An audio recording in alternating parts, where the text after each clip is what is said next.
Go straight over now to the former Minister for Common Sense, still very much a woman of common sense, Esther McVey MP. Hello, Esther. Morning, Kevin. Lovely to see you. Lovely to see you too. Very sad topic we have to discuss now. I want to get your thoughts. Such a tragedy. This poor guy, Wayne Broadhurst, a 49-year-old man. You always say this, but you've seen the pictures. He looks like just such a nice guy. He's taking his little dog for a walk in a suburban street in Uxbridge to the west of London, and he was brutally stabbed to death. There's a video going round. I've had the misfortune to see it. I don't recommend it to anybody. This was a frenzied attack, stabbed time and time again until he was dead. Another 45-year-old man also critically injured in this mad assault, and also a 14-year-old boy not so badly injured but currently in hospital.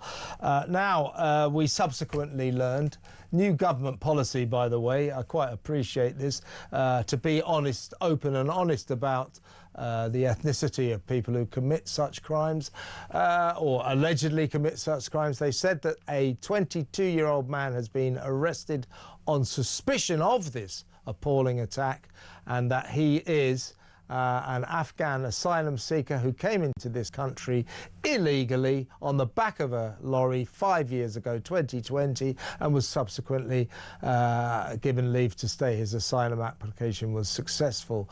Now, again, I've got to stress, he hasn't been charged, no charges yet, so we have to be careful here. But I think this story is incendiary in terms of the way the people of this country are feeling about more and more asylum seekers being charged with or convicted of very serious crimes. Last week, an asylum seeker in an asylum seeker hotel in Walsall was convicted in Wolverhampton Crown Court for stabbing to death a poor girl who worked in his asylum seeker hotel 23 times with a screwdriver, and was then seen dancing around and whooping for joy with excitement after committing this crime. So what happened this week on Monday night in Uxbridge, I think has brought this nation, Esther, to a kind of crisis point, critical mass on this. Safety on the streets has been completely compromised by our escalating migrant crisis, about which this government seems incapable of doing anything. It's awful, isn't it?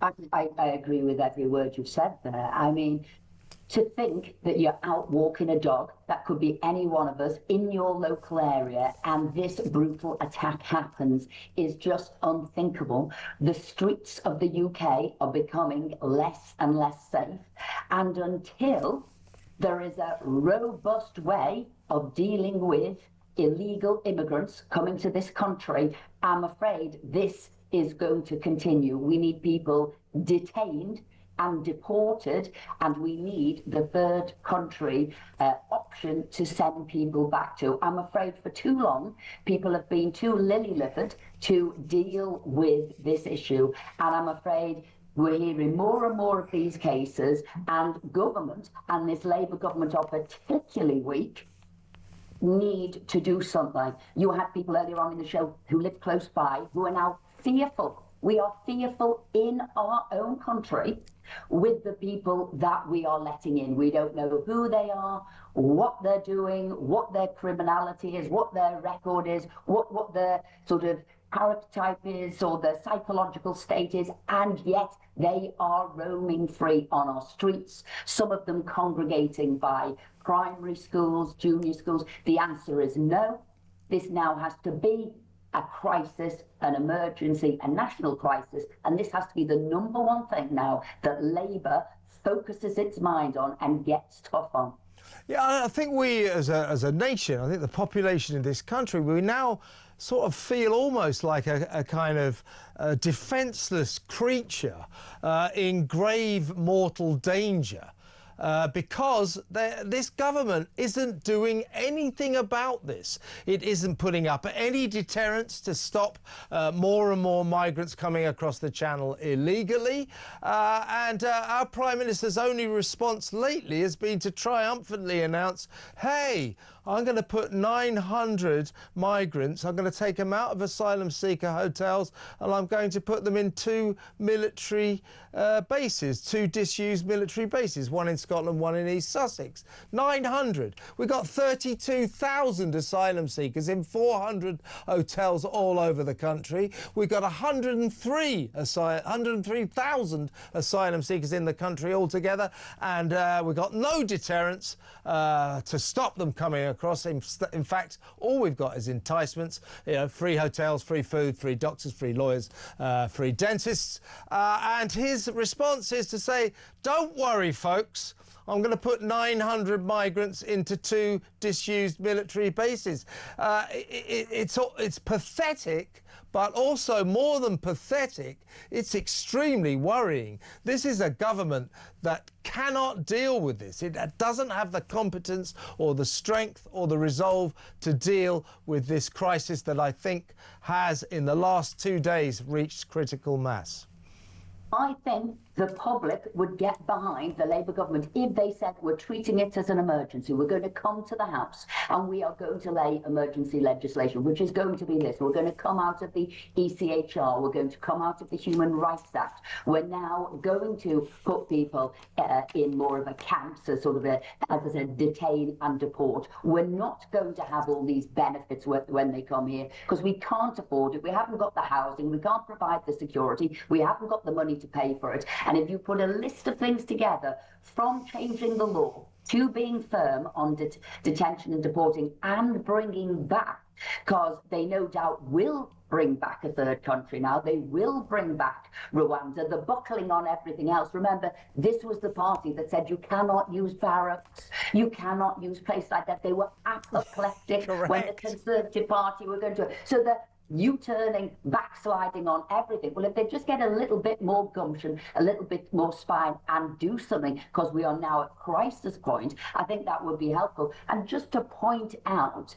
the hypocrisy, not just of Labour, but of like SNP, the Lib Dems and the Greens. You look at the Sussex Council now. Now, the council made up of Lib Dems and Greens were saying they wanted to be a refugee sanctuary zone. That's what they said. That's what they piously put about nationally. Now I hear the same council made up of the same Lib Dem and Greens are looking for a court case maybe to stop this barrack opening in their local area. So what they like to do is talk nonsense, and then when it meets reality and local opposition on the ground, they sort of change their view. My concern is really we have to wake up, be pragmatic, be realistic, deal with the problem at hand. And the problem at hand is we've got thousands of people coming here who are dangerous, as we've seen, to our country, and we need them deported if we're in the first place not coming here. Absolutely. While Keir Starmer, I mean, the Labour Party seems to feel that they've sort of deflected the crux of the issue. They seem to have convinced themselves that what we're all worried about is where these people are put. That if they can say, hey, we're getting them out of expensive hotels. By the way, they all cost us £143 a night each in these hotels. We're getting them out of these hotels and we're putting them into barracks as if we're all going to go, well, that's it then. That's the migrant crisis solved. No, you've got to stop them coming somehow. That's what they've got to concentrate on, and yet they don't. I'm going to ask you one last question.